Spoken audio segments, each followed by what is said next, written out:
The year is 2022.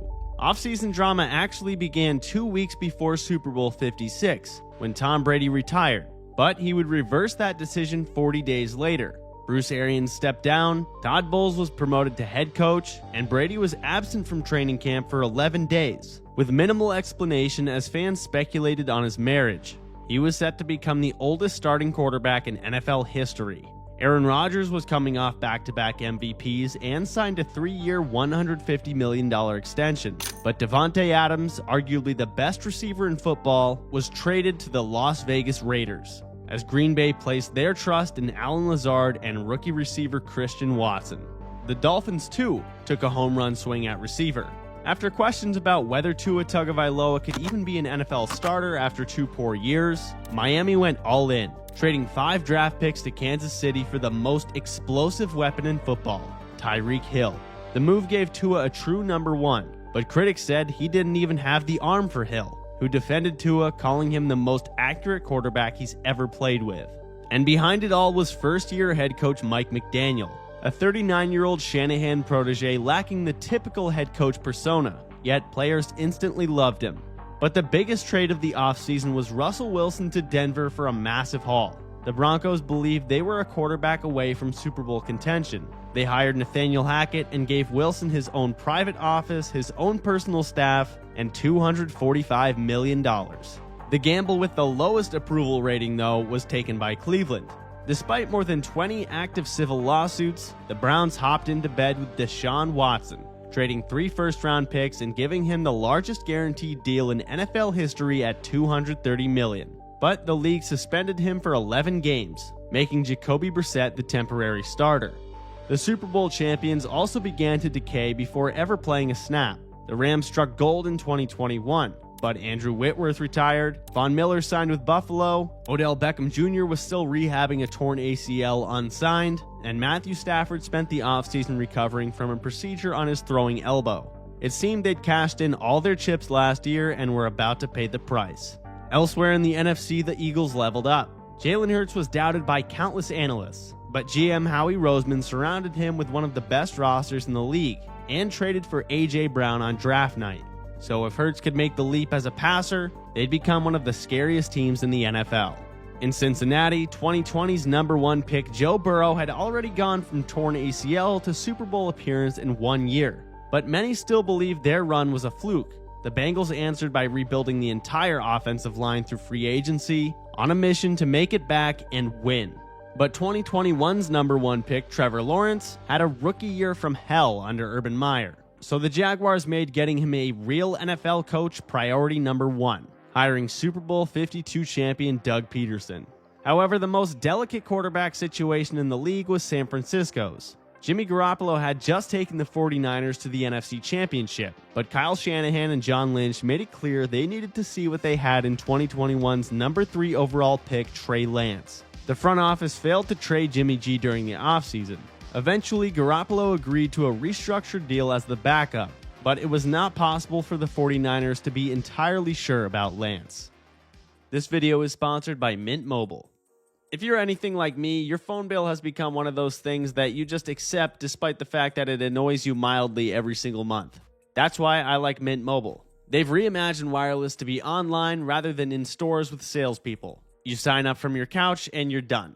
Mint gives you premium wireless service on the nation's largest 5G network, with unlimited talk and text, hotspot included, and free calling to Mexico, Canada, and the UK. But what really sold me is how flexible it is. You can pick the data plan that actually makes sense for how you use your phone rather than paying for some one-size-fits-all cookie-cutter situation. Switching is also way easier than people think. You can activate in just minutes with eSIM, keep your phone number and your contacts without ever having to step foot in a store.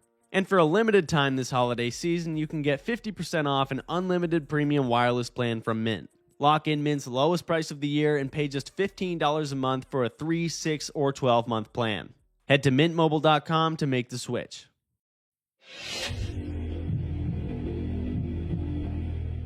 On opening night, the Rams unveiled their banner, then got run off their own field as Josh Allen delivered a message to the league, throwing for 297 yards, running in a touchdown, and rolling the Rams 31-10. Patrick Mahomes kicked off his season without Tyreek Hill, and everyone wondered if the Chiefs' offense would take a step back. Instead, he threw 5 touchdowns against Arizona and looked even more free without the pressure of targeting Hill.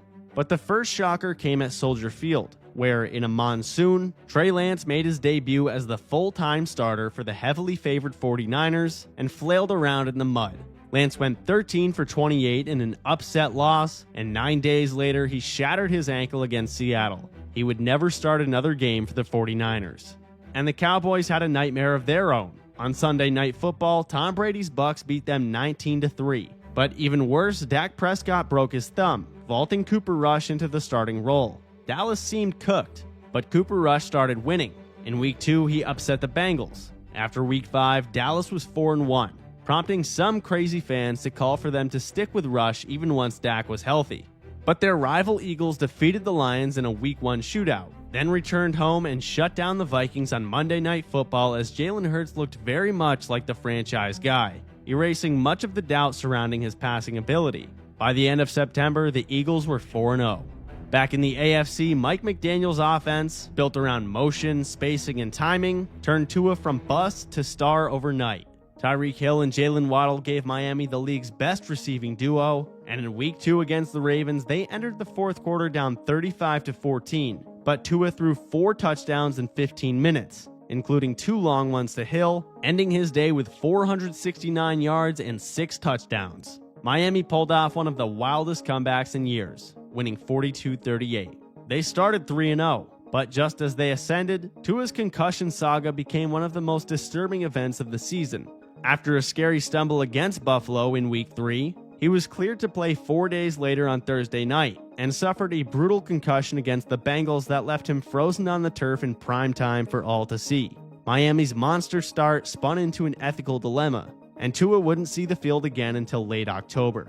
In contrast to the Dolphins, though, Russell Wilson's debut for Denver was the opposite of electric. In the season opener, Wilson returned to Seattle. The crowd expectedly treated him like a traitor, but what nobody expected was for Geno Smith to steal the show. The journeyman backup everyone had written off completed 17 of his first 18 passes and played with poise he'd never displayed, while the Broncos sputtered on offense the whole game, racking up empty yards. The game came down to one of the strangest decisions. Down 17-16 with 20 seconds left, Denver chose a 64-yard field goal rather than letting Wilson go for it on 4th and 5. Brandon McManus missed, and Nathaniel Hackett was deemed a clown after his very first NFL game as a head coach.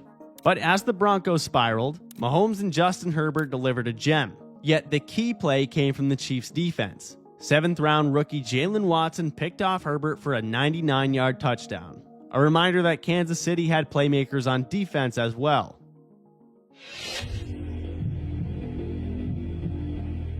Cooper Rush had pleasantly surprised Cowboys faithful, going 4-0 in his first 4 starts. But in Week 6, he was tasked with leading the Cowboys into Philly on Sunday night. That meeting put an end to his cute little run. The Eagles controlled the line of scrimmage, swarmed Rush, and jogged into the locker room up 20-3 in halftime in an easy win. Dak was set to return, but Philly ran the NFC East. The next week, A.J. Brown went for 150 yards and 3 touchdowns in a blowout win against the Steelers to push the Eagles to 7-0, the last undefeated team in football. But October also exposed the weak, and nowhere did a team's stock plummet faster than in Denver. Each primetime game became a national embarrassment. After a putrid 12-9 overtime loss to the Colts that had 0 touchdowns, they melted down again on Monday night at the Chargers, effectively losing via a muffed punt in another overtime field goal fest. At the end of October, Russell Wilson had 6 passing touchdowns. The Seahawks looked like geniuses. The Broncos were so bad, even the Raiders had beaten them in Week 4. Devontae Adams and Josh Jacobs were each putting up big numbers, but Oakland was now 2-5. And ended the month getting shut out in New Orleans. Adams had left Green Bay for superstar money, but learned that the grass is not always greener. And while the Broncos were being crushed under the weight of the Wilson trade, Geno Smith was turning out to be not just competent, but good.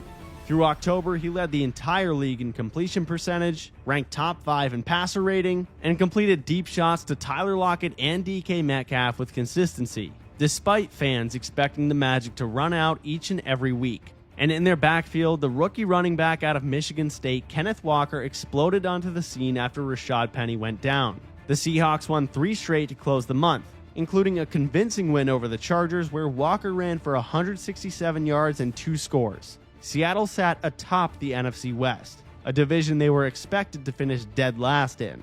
October also gave us one of the games of the year in Week 6 between the Bills and Chiefs. With under 2 minutes left, Josh Allen led a perfect drive, capped by a touchdown to Dawson Knox. Then Patrick Mahomes made a rare mistake, throwing an interception to Taron Johnson to clinch the Bills' 24-20 win, getting revenge for the 13-second drive that knocked them out of the previous playoffs. And just days later, the 49ers dropped a nuke, trading a ton of draft picks to Carolina for Christian McCaffrey.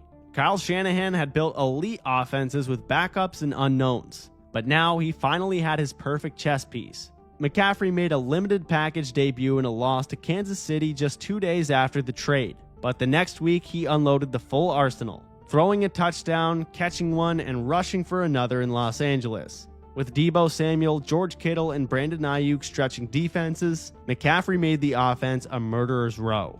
But the New York Giants may have had the most intriguing arc of all. Under first-year head coach Brian Daboll, they were rejuvenated despite no receiving weapons, no elite quarterback, and minimal expectations. But they did have Saquon Barkley, a coach willing to make bold calls, and a defense that could keep every game in check. At the end of October, they were 6-2, all 6 wins by 1 score. Some said they were lucky frauds, others claimed they just knew how to win close games. However, their New York counterparts were also surging thanks to an influx of young talent. Rookie back Breece Hall became the engine of the offense, ripping off explosives and giving New York a legit superstar in the making to go along with eventual Rookie of the Year Garrett Wilson. Robert Saleh's defense was even better, with Sauce Gardner already a top 5 corner destined for Defensive Rookie of the Year. By Halloween, they were 5-3, and while the Jets weren't a total fluke, the wind was taken right out of their sails when Hall tore his ACL in Week 7, a large reason why they were bound to fall off down the stretch. As for the Bucs, for the first time in a long time, Tom Brady looked mortal. He had 9 touchdowns through 8 weeks. Tampa lost to Kenny Pickett's Steelers and could only muster 3 points against Carolina. Brady started 3-5, the worst record of his career through 8 games, and it appeared Father Time had finally defeated the GOAT.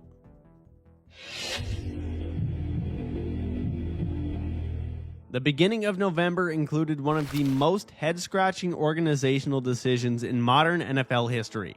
After firing Frank Reich, the Colts named their interim head coach, their former All-Pro center Jeff Saturday, an ESPN analyst with 0 coaching experience above high school. Nearly everyone blasted the move except for a few passionate defenders. Yet in Week 10, Saturday beat the Raiders in his debut. He was 1-0, but that was his first and last win, as Indy would finish the year with 7 straight losses.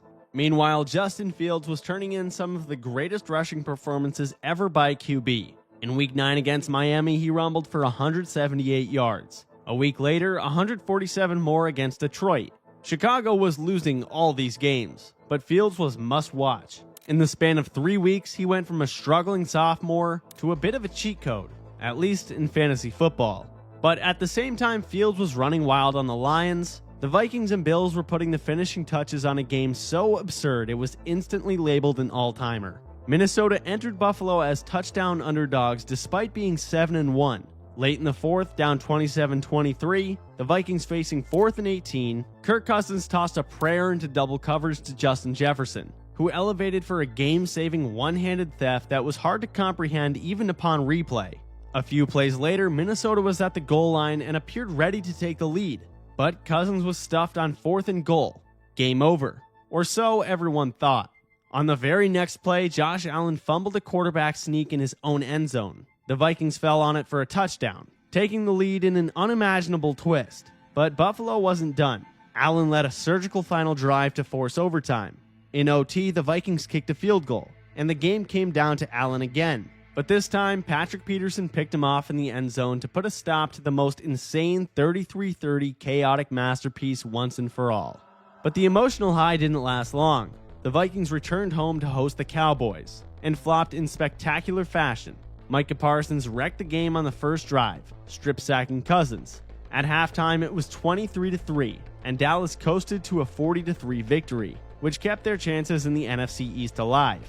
Because a week prior, on Monday Night Football, the 8-0 Eagles played Washington, with Taylor Heineke at QB and a roster held together with duct tape. Yet they strolled into Philly and bullied them for 4 quarters to ruin the Eagles' perfect record. But while that would prove to be just a blip on the Eagles' radar, Aaron Rodgers was in the midst of the Packers' season unraveling.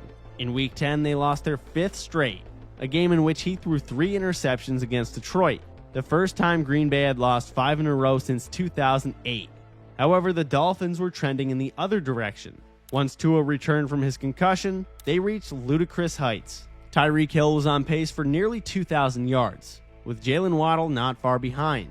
They went undefeated in November, 8-3 with the league's most exciting offense.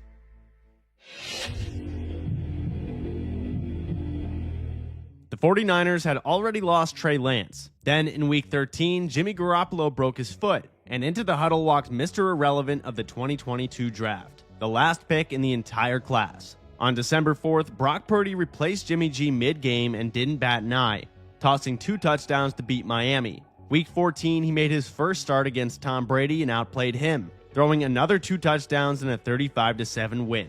That moment marked the beginning of one of the most unlikely quarterback stories in NFL history. But the most important moment in the NFC came in Week 15, when Jalen Hurts injured his shoulder against Chicago. Up to that point, Hurts was the MVP favorite and the Eagles were 13-1. Gardner Minshew replaced him, so Philly dropped back-to-back games to Dallas and New Orleans. The number 1 seed slipped into doubt, with San Francisco ending the year on a 10-game win streak. Fortunately, Hurts returned just in time for Week 18 to clinch the NFC's best record, but his absence swung the MVP race in Patrick Mahomes' favor, and the Bucs were fighting an uphill battle, entering the month 5 and 6, coming off 2 hard-fought games and scrapping just to make the playoffs. In Week 13 against the Saints, they trailed 16-3 with 5 minutes left before Brady authored 2 touchdown drives in the final minutes for a 17-16 win. It felt vintage, but needing a comeback like that just to overcome 16 points further proved Tampa was in big trouble. Brady would make the playoffs thanks to a bad division, though the Bucs were not a playoff caliber team. But Brady's eventual successor in Tampa, Baker Mayfield, was released by the Panthers on December 6th. With Matthew Stafford just ruled out for the season, the Rams claimed Baker the next day. 2 days after that, he started against the Raiders with barely 48 hours to learn the playbook, and came through with a 98-yard game-winning drive. The Rams won 17-16 in a game that is cited as somewhat of a career saver for Baker Mayfield. Meanwhile, the Bengals took the league by the throat. They entered December at 7-4 on a 3-game win streak, then won another 4, including a massive statement victory over Patrick Mahomes, their 3rd straight win against Kansas City in 12 months. By New Year's Eve, Cincinnati was perhaps the AFC's most dangerous team. But just as the Bengals were peaking, on Monday Night Football January 2nd, Cincinnati hosted Buffalo to potentially decide the AFC's number 1 seed. Instead, it became the most terrifying night of the year. Midway through the first quarter, Bills safety Damar Hamlin collapsed after making a routine tackle. Players watched in disbelief as medical staff performed CPR for nearly 10 minutes before Hamlin was rushed to the hospital. The game was suspended and then canceled, but the league had no blueprint for something like this, and the fallout reshaped the AFC. That game was ruled a no contest. Buffalo lost the chance to fight for the number 1 seed since he felt robbed of a path to home field advantage, and new playoff rules were introduced on the fly. This allowed Kansas City to get the number 1 seed and Patrick Mahomes to lock up the MVP. And in Cleveland, we finally got the return of Deshaun Watson, 700 days since his last NFL game. Watson came back from suspension in Week 13, but rather than fireworks, he showed rust. Watson looked nothing like his Houston self, struggling with timing, accuracy, and confidence. The Browns' competitiveness was largely because of their defense and run game. Watson went 3-3, and Cleveland finished 7-10 with more questions than answers going into the offseason regarding their 9-figure quarterback. The Detroit Lions, though, became the team nobody wanted to play. Sitting at 1-6 in early November, they flipped a switch and became one of the league's hottest teams, rattling off 6 wins in 7 games to climb to 7-7. They stayed alive into Week 18, needing some help to sneak into the playoffs, but Seattle's win over the Rams eliminated them. Even so, the Lions still ruined Aaron Rodgers' final game as a Packer. They missed the postseason at 9-8, but showed they were the up-and-coming team. And the AFC South may have produced December's most shocking reversal. Jacksonville, left for dead at 4-8, caught fire with Trevor Lawrence playing the best football of his young career. Simultaneously, the Titans won 7-3, lost 7 in a row. Ryan Tannehill got hurt, and the team turned to Malik Willis and Josh Dobbs to save their season. Instead, they sunk it, handing 9-8 Jacksonville a playoff berth. The Dolphins too went cold with the weather. Tua's play regressed badly in December, including Week 16 against Green Bay, where he threw 3 consecutive interceptions on 3 drives, after suffering a concussion mid-game. Miami lost 5 of their last 6, but still nabbed a wild card over Pittsburgh in their patented 9-8 record. The Ravens folded as well. Lamar Jackson injured his knee in Week 13 and never returned. Baltimore's offense averaged a mere 13 points per game without him. They made the playoffs, but their season was going nowhere. Unlike them, the Chargers became the team people expected in August. Keenan Allen and Mike Williams returned, the defense got Joey Bosa back, and in December they won 4 of their last 5 to clinch their first playoff berth since 2018. And then there was Minnesota. By December, everyone agreed that the Vikings made 0 sense, and that was before they pulled off the largest comeback in NFL history. Down 33-0 to the Colts, they scored 39 points after halftime to win 39-36 in overtime. It didn't fix any doubts, but they finished 13-4, NFC North champions in their first season under head coach Kevin O'Connell. And as they found stunning ways to win, others found stunning ways to lose. On Christmas Eve, the Raiders surrendered a game-winning touchdown to Kenny Pickett. But a week earlier, they won because the Patriots literally lateraled the ball to them on the final play, which gave them a walk-off defensive touchdown, the single dumbest ending to any game in 2022.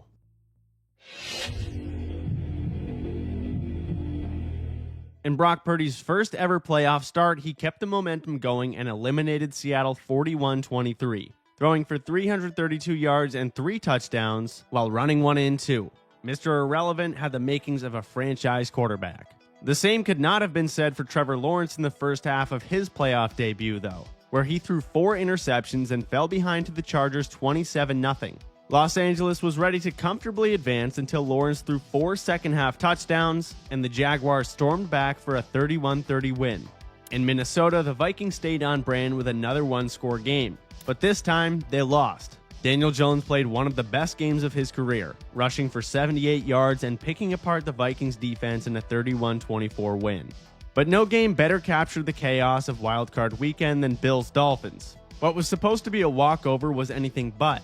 Miami, starting Skylar Thompson with Tua not cleared due to concussion, fell behind 17-0 before forcing Josh Allen into a series of mistakes. A fumble return and 2 Allen interceptions later, the Dolphins took a 24-20 lead. But Allen recovered, hitting Cole Beasley and Gabe Davis for key scores to escape 34-31. Elsewhere, the Bengals survived Tyler Huntley's near upset thanks to Sam Hubbard's 98-yard fumble return touchdown. But sadly, on Monday night, Tom Brady's final game was a 31-14 brutal goodbye at the hands of the Cowboys. In Philadelphia, the Giants' dream run with Coach of the Year Brian Daboll died quickly. The Eagles, rested and healthy, steamrolled New York 38-7 with Jalen Hurts playing at an MVP level again. The defense sacked Daniel Jones 5 times, and the game was over by halftime. In Kansas City, Patrick Mahomes suffered a high ankle sprain against the Jaguars, but still found a way to win. Chad Henne filled in admirably with a 98-yard touchdown drive, but Mahomes returned in the second half, literally limping to a 27-20 victory. The most anticipated game of the weekend, however, was in Buffalo for the Bengals-Bills rematch. Cincinnati dominated from the start, outsmarting Buffalo 27-10. Josh Allen never found his rhythm, and Burrow was headed back to Arrowhead to knock out Mahomes for the second year in a row. And in San Francisco, Brock Purdy passed his toughest test yet. A 19-12 win wasn't flashy, but it was a win over Dallas in a defensive slog nonetheless. And it ended with Dak Prescott under fire, and the Cowboys once again wondering if this was as far as it would ever go.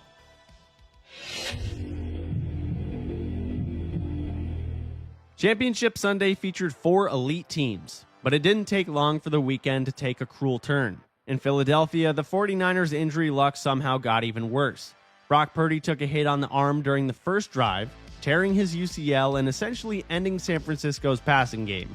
Backup Josh Johnson replaced him, then was knocked out with a concussion. Purdy had to come back in the game, and the Niners were forced to run the ball on nearly every play, taking away any fair chance they had. Miles Sanders punched in 2 rushing scores, and the Eagles cruised to a 31-7 win. Defensive Player of the Year Nick Bosa proving to be no match for Philly's offense.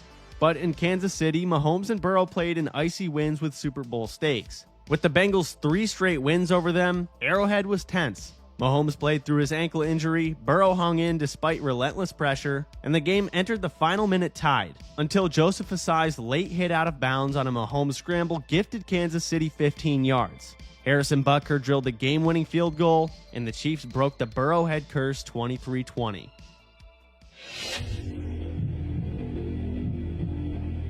Super Bowl 57 was chalk, the 2 number 1 seeds and the top 2 MVP finishers. On the opening drive, Hurts marched the Eagles downfield smoothly, finishing it off with a tush push. But Mahomes answered quickly with a touchdown to Kelsey, tying the game at 7. Philly continued to dominate offensively except for a Hurts fumble recovered by KC for a touchdown. But then the game took an ominous turn. Late in the second quarter, Mahomes aggravated his ankle sprain and limped to the sideline in pain. Philly smelled blood, kicking a field goal to make it 24-14 at half. As Rihanna did the halftime show, America wondered whether Mahomes was even coming back. But of course he was, and what followed was an almost flawless second half. Andy Reid showed off masterful play designs, resulting in walk-in touchdowns for Kadarius Toney and rookie Sky Moore to take a 35-27 lead. But Hurts had a rebuttal. Facing an 8-point deficit, he placed a perfect deep ball to Devonta Smith, then bulldozed into the end zone for his 3rd rushing touchdown, and tied it with a 2-point conversion. He had 374 total yards and 4 touchdowns, an all-time performance, but gave the ball back with 5 minutes left, which set up a major controversy. On 3rd and 8 with under 2 minutes left, Mahomes threw incomplete, until a flag came in late on James Bradbury for defensive holding, a bogus call that spoiled the purity of an all-timer. The Chiefs ran the clock down to 11 seconds, and Harrison Butker drilled the go-ahead field goal. Final score 38-35 for Mahomes' 2nd ring. It was one of the greatest Super Bowls ever played. Just 1 turnover, 1 punt in the second half, and 73 total points. Thank you for watching, and if you enjoyed this video, I think you'll like this one too.